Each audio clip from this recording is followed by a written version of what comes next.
నెల్లూరు నగరపాలక సంస్థలో నిర్వహించిన ప్రజా సమస్యల పరిష్కార వేదికలో mayor Devarakonda Sujatha Ashok, commissioner Y O Nandan ప్రజల నుంచి 72 వినతులను స్వీకరించారు. టిడ్కో గృహాల కేటాయింపు, రోడ్డు ఆక్రమణల తొలగింపు, ట్రాఫిక్ సమస్యల పరిష్కారంపై అధికారులు తక్షణ చర్యలు తీసుకుంటామని కమిషనర్ తెలిపారు. నమస్కారం. నెల్లూరు నగరపాలక సంస్థ పరిధిలోని ప్రతి సోమవారం నిర్వహించేటువంటి ప్రజా ఫిర్యాదుల పరిష్కార వేదిక నందు ఈరోజు ఇప్పటి వరకు 72 అర్జీలకు సమర్పించున్నారు.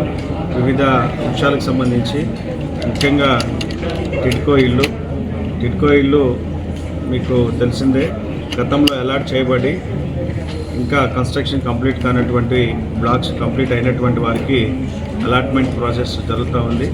అలాగే గతంలో అలాట్ చేసినటువంటి వారు వివిధ కారణాల వలన వారికి క్యాన్సిల్ చేసినటువంటి వారి ప్లేస్లో కొత్త వారికి కూడా అవకాశం ఇస్తూ రీఅలాట్మెంట్ ప్రాసెస్ జరుగుతూ ఉంది.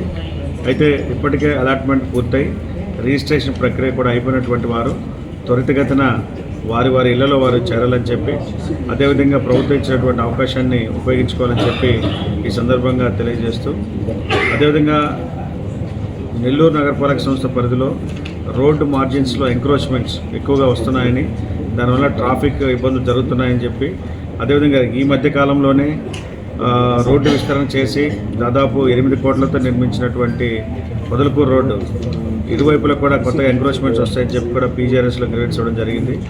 అయితే ఎవరైతే ఈ రోడ్డు మార్జిన్స్ని ఎంక్రోచ్ చేస్తున్నారో అది ఎంక్రోచ్మెంట్స్ చేసినటువంటి వారందరికీ కూడా తెలియజేస్తున్నాము. రోడ్డు సైడ్ మార్జిన్స్లో ప్రజా ప్రయోజనార్థం ఏదైతే ట్రాఫిక్ కోసం స్పేస్ వదిలి ఉన్నామో వాటిని ట్రాఫిక్ కోసం మాత్రమే వాడాలి తప్ప మీ వ్యాపారాలు చేసుకునేది కాదు. సో ఎవరైతే వాటిని రోడ్డు మార్జిన్లు ఆక్రమించుకొని వ్యాపారాలు చేసుకుంటున్నారో వాటన్నింటినీ నిర్దాక్షిణ్యంగా తొలగించడం జరుగుతుంది.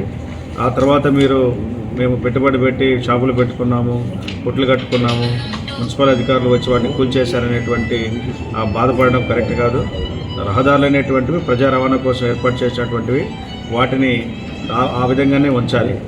మీ స్వార్థం కోసం, మీ స్వలాభం కోసం రహదారుల్ని, రోడ్డు మార్జిన్స్ని, ఫుట్పాత్స్ని ఆక్రమించి వ్యాపారాలు చేసుకోవడం కరెక్ట్ కాదు.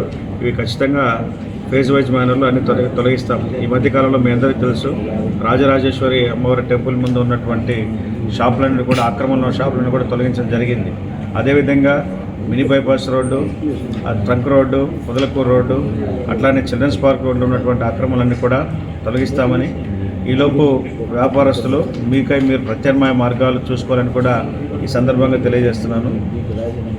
అదేవిధంగా ఈ మధ్యకాలంలో ఎవరైతే కొత్తగా బిల్డింగ్స్ కట్టుకుంటున్నారో నిర్మాణాలు, వారు అదేవిధంగా లేఅవుట్లు వేసేటువంటి వారు ప్రభుత్వ స్థలాలను ఆక్రమించి, రోడ్లను ఆక్రమించి లేఅవుట్లు వేస్తున్నారని చెప్పి, అలాగే ఈరోజే 2 పిటిషన్స్ ఇవ్వడం జరిగింది. ఒకటి 53వ వార్డులో అక్కడ లేఅవుట్ వేసినటువంటి వారు పక్కన ఉన్నటువంటి ప్రభుత్వ స్థలాన్ని ఆక్రమించుకొని వేశారని, అలాగే అల్లిపురం దగ్గర ఉన్నటువంటి ఒక లేఅవుట్ అక్కడ ఉన్నటువంటి రోడ్డును ఆక్రమించి లేఅవుట్ వేశారని చెప్పి, ఎవరైనా సరే లేఅవుట్ వేసేటువంటి డెవలపర్స్ కానివ్వండి, రియల్టర్స్ కానివ్వండి, ప్రభుత్వ స్థలాలను కానీ, ప్రభుత్వ రోడ్స్ని కానీ, మరే ఇతర ప్రభుత్వానికి సంబంధించిన భూములను కానీ ఆక్రమించి లేఅవుట్లు వేస్తే ఖచ్చితంగా వాటిని త్రూ డ్యూ ప్రాసెస్ వాటిని ఐడెంటిఫై చేసి వాటి మీద చట్టపరమైనటువంటి చర్యలు తీసుకుంటామని చెప్పి కూడా తెలియజేస్తూ, దయచేసి ఎవరు కూడా ప్రభుత్వ భూములను కానీ అదేవిధంగా రోడ్లను కానీ ఆక్రమించి లేఅవుట్లు వేయరాదని చెప్పి అందరికీ విజ్ఞప్తి చేస్తున్నాను.